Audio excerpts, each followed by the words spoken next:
திருநங்கையாக இருந்து பள்ளியிலோ கல்லூரியிலோ சேர்ந்து படிப்பதென்பது பல சவால்களை உள்ளடக்கியது.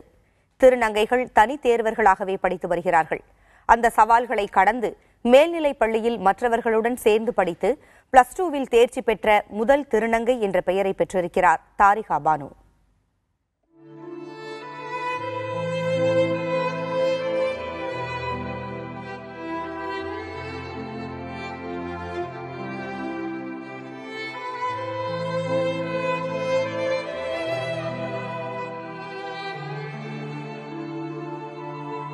தூத்துக்குடி மாவட்டம் உளக்குடியைச் சேர்ந்த தாரிகா பானு 3ஆம் பாலினத்தைச் சேர்ந்தவர் என்பதால் குடும்பத்தால் விலக்கப்பட்டவர்.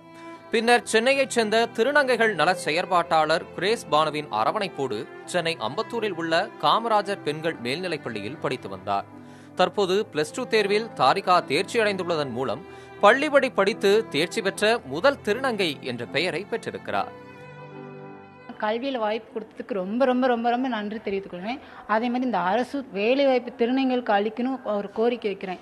ஏன்னா என்ன மாதிரி ஒரு திருநங்கை ஸ்கூல் படிக்கிறனால பெருமைப்படுறேன். அதே மாதிரி அவங்க பாலியலுக்கோ பிச்சை எடுக்கிறதுக்கோ அவங்க போகிறாங்க, சமுதாயத்தில் ஒதுக்கி வச்சுருந்தாங்க.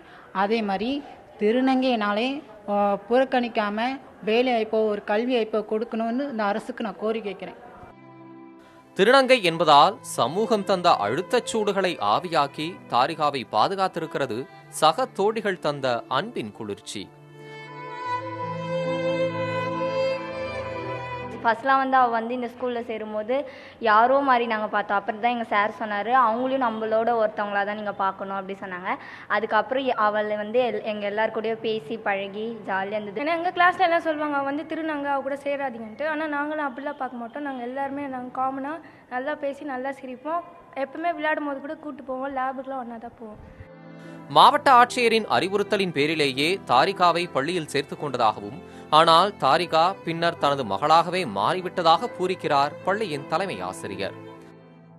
எந்த பாலினமாக இருந்தாலும் உரிய வாய்ப்பும் சூழலும் கிடைத்தால் கல்விக்கும் பாட அறிவுக்கும் எந்த வேறுபாடும் தெரியாது என்பதற்கு நிகழ்காலத்தின் சாட்சியாக மிளர்கிறார் தாரிகா பானு.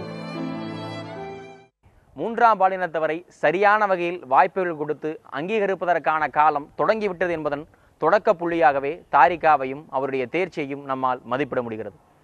புதிய தலைமுறைக்காக ஒளிப்பதிவாளர் சிவராஜுடன் விவேக் கணநாதன்.